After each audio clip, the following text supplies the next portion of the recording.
Die grootste krag wat jy ooit sal ervaar, is die krag van God se liefde vir jou.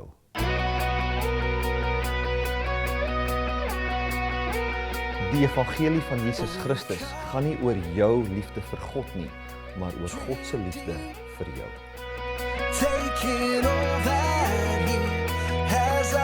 God is nie 'n sondebewuste God nie, maar 'n waardebewuste God. En jy is waardevol vir hom.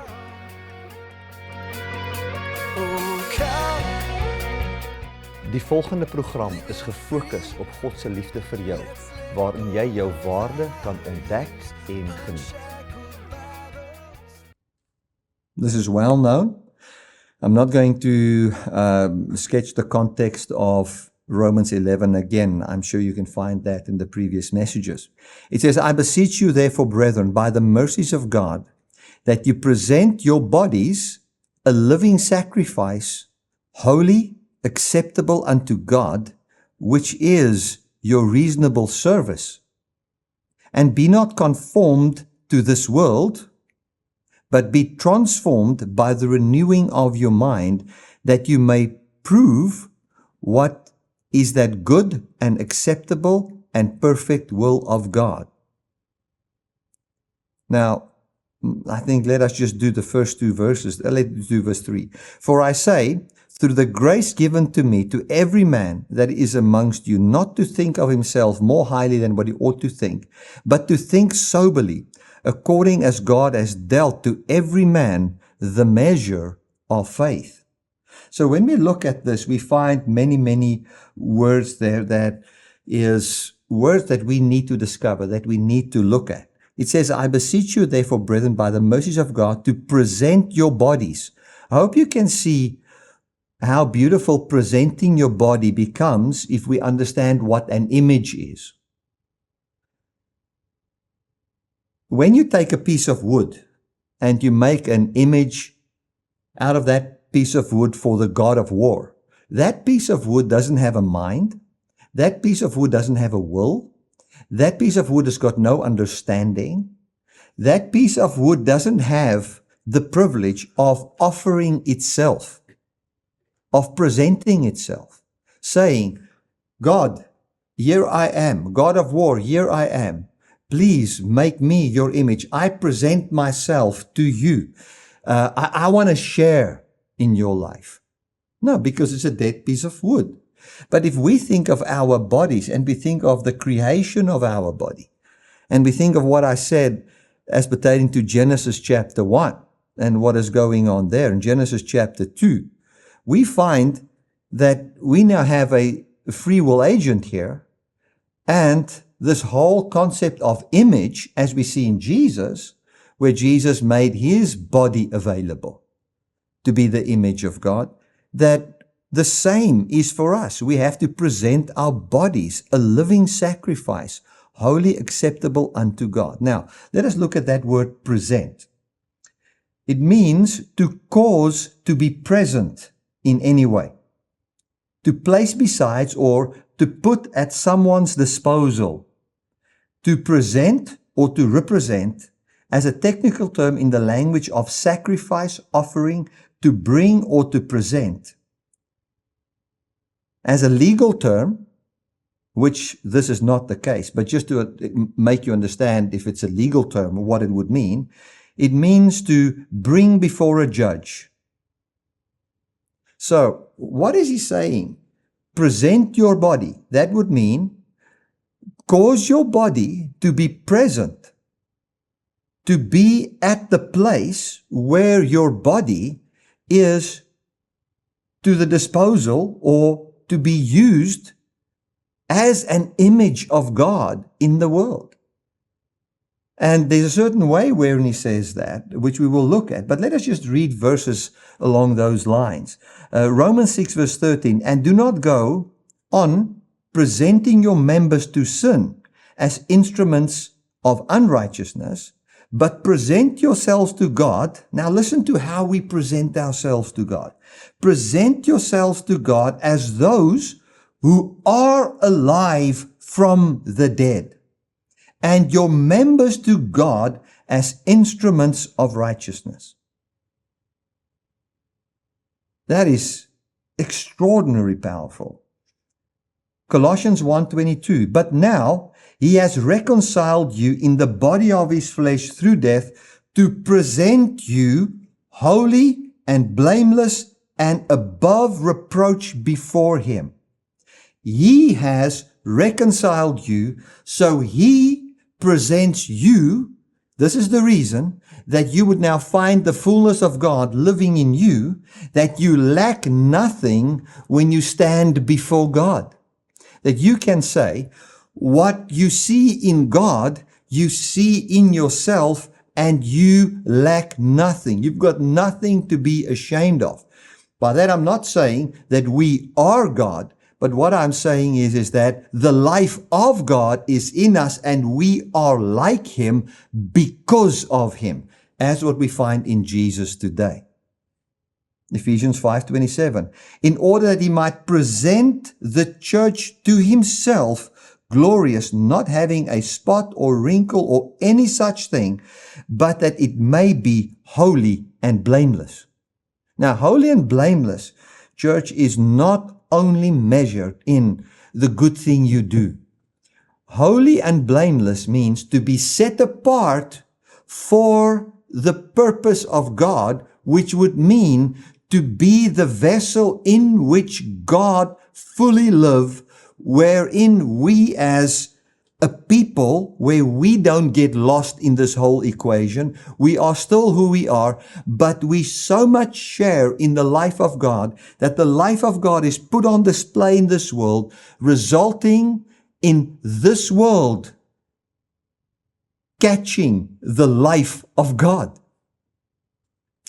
You know the passage that says in Romans chapter 8 that creation waits for the manifestation of the sons of God,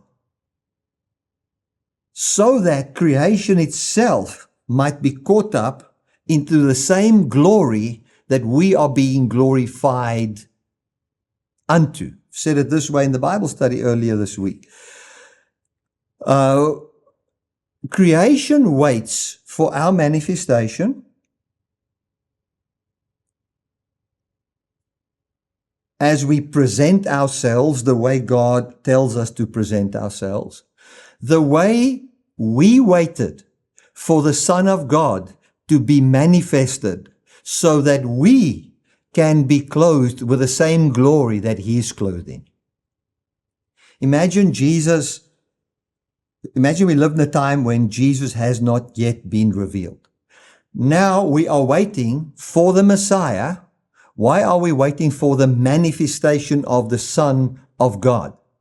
Because the Son of God will glorify us with his own glory, which is the glory that God puts on display in his body. The fullness of God bodily in him. So we're waiting for a Messiah that would have the fullness of God bodily, and we are groaning for the manifestation of that Son. Why? That we can be clothed with the same glory.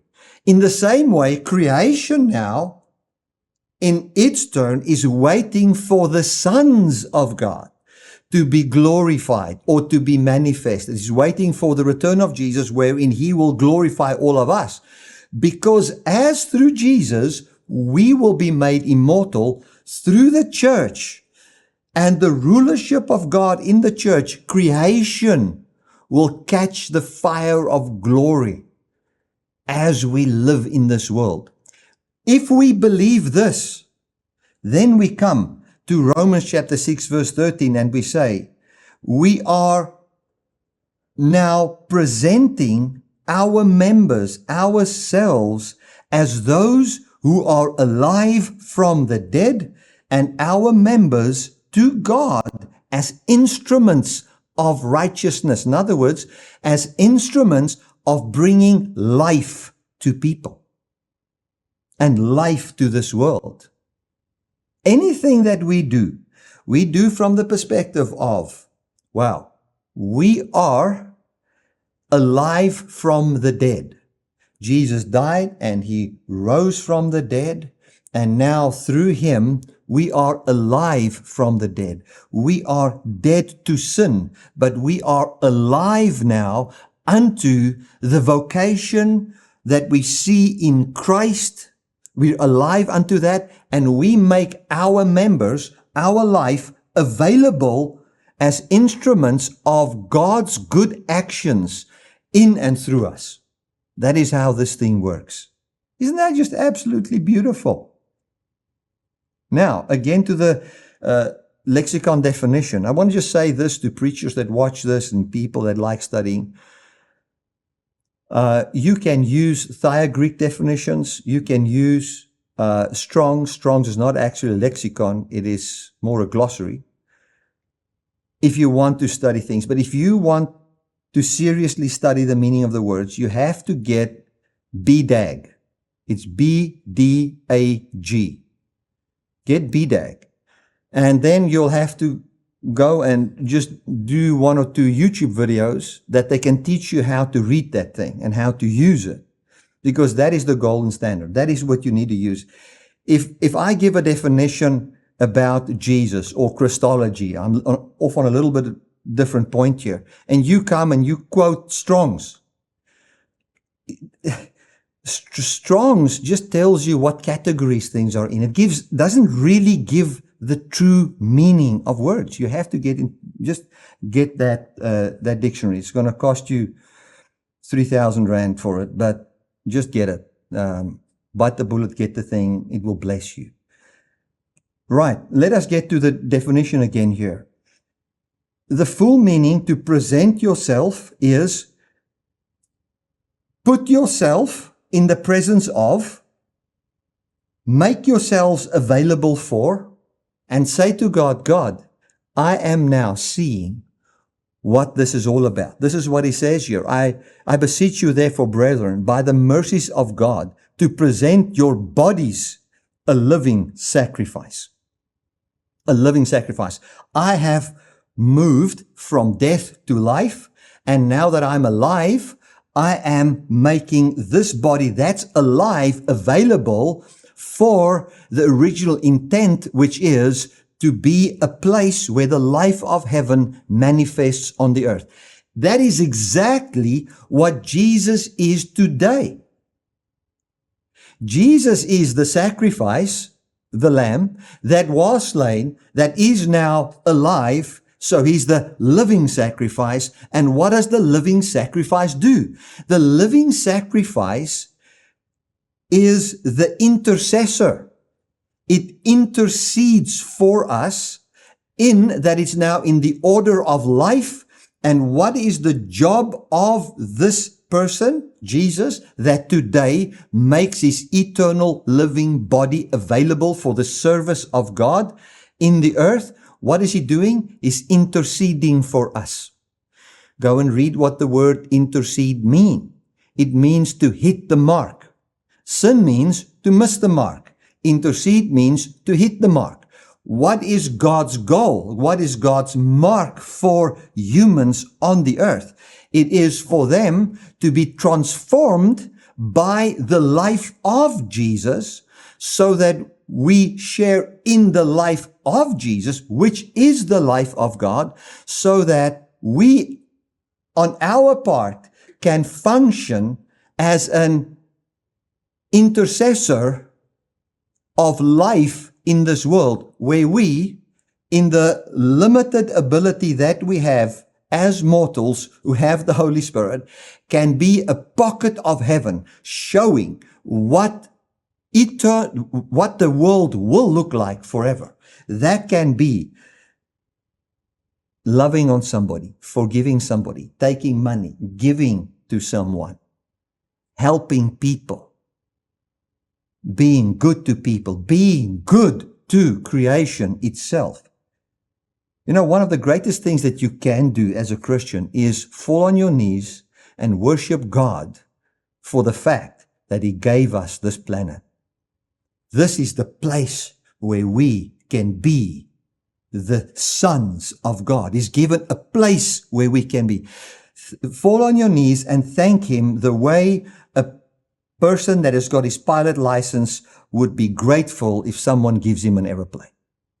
Thank God for this creation. And then look after this creation the way that guy would look after his own aeroplane.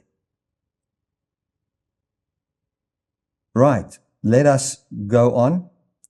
We've just got 5 minutes left. It says, present your body as a living sacrifice, holy, acceptable unto God. Do you know that your body is already, it has passed from death to life? And you present yourself as, I am holy and I am acceptable in your sight. So you say, God, I am not under the rule and the domain of sin. I am under the rule of the Messiah. I'm under the rule of life. Death and destruction doesn't have power over me. I am someone that has been set free from the things of this world. All of that by your doing, God. And I want to say, I present myself. I come and I put myself in your presence as this. This is what my body is. My body is that. It doesn't say your spirit or your inner man or whatever. He says, present your bodies. He's talking about living. He's talking about doing. And that is what I would like to believe we're doing in Dynamic Love Ministries. And I've seen many of you as I meet you, as we spend time together, as I meet people all over the world that listens to this. I see in other people that don't even listen to us. I see this happening. I just wonder if we really know what's happening and what this is all about. I can see through the love that you have, through your love for the scripture, your way wherein you communicate with one another and you communicate with me. I can already see this. You are presenting yourself as holy. Lord, I am holy. Lord, I am acceptable. And one that's acceptable to you, one that is set apart by you, by your life. And this is not just about a spirit leaving heaven. It's about a body. I make my body available for that. And I am here and I present my body as that.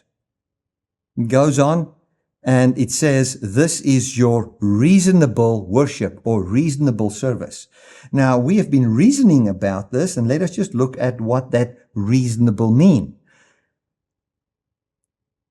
The lexicon definition says, pertaining to being careful through thought, thoughtful, a thoughtful service. In a dedicated spiritual sense, the cognitive aspect anticipates the phrase, to discern what the will of God is. This reasonable service is not merely an inner, vague spirituality, but a careful, thought-through, cognitive, engaged worship that involves discernment of God's will. Now that is a mouthful, but man, what this means is what I've done in preparing this message and what's happening to you at the moment. You are thoughtfully thinking. You are thinking through this. You are pondering about it. If I am the image of God, if God made man to be his image, if I see the express image Jesus, if it's true that I am being transformed into the very same image, if it is true that he's broken the power of sin and death, if I stand under the rule of that image, the power of idols and this world is broken over me. And I now come and present myself to God. I am taking up what is dreamt for me from the beginning. I present myself well thought out, understanding what this means, as alive and yet dead to the world, giving myself for a specific purpose. Even when you think of a sacrifice, you must understand that the sacrifices worked like this. You came with your lamb, then you gave it to the priest. Then the priest did the work. So we are saying that I am here in a priestly fashion. I'm here to present something priestly in a way that it will bring deliverance to people. So what would a priest do with a sacrifice? He would use it in a way that it serves as life-giving to those around him. We need to understand those priests and their whole job was basically to be a hospital in the middle of the desert to solve people's sin issues and their death issues. So let me conclude. When it says reasonable service, it means you have cognitively really thought about it. This pertains to being careful, thorough in thought, thoughtful, a thoughtful service. You think about it. You anticipate the will of God. You are saying, and this is how we do it. This is how I make a lot of decisions in my life. I would say, Lord, if I think of this difficult situation, I know that I am here. My body is available as the place through which life will flow and it will bring life. What in this situation will bring life? What will bring life? Life to others and life into this world. And my life is secure in you. I don't have to preserve my own life. My life is already secure. But what will bring life here? That is how Jesus thought about it. He made his body available as a living sacrifice. He says, here am I, I'm acceptable to you, and what will bring life? And that was the right thing to do. And that's how we think about these things. Well, we've come to the end of our message. Next week, we will continue with more of the word definitions. Thank you so much for slotting and allowing me to serve you with this. I think it is just appropriate that we pray and just anew declare how we are available for this service. Father, thank you that you love us. Thank you that we can see the image of you that are invisible in Jesus. We see an image of God as someone that lives and can never die. Although we know that we are being made in the image of God, it is not yet fully accomplished. We do see the fullness of what an image of God truly looks like. It is Jesus.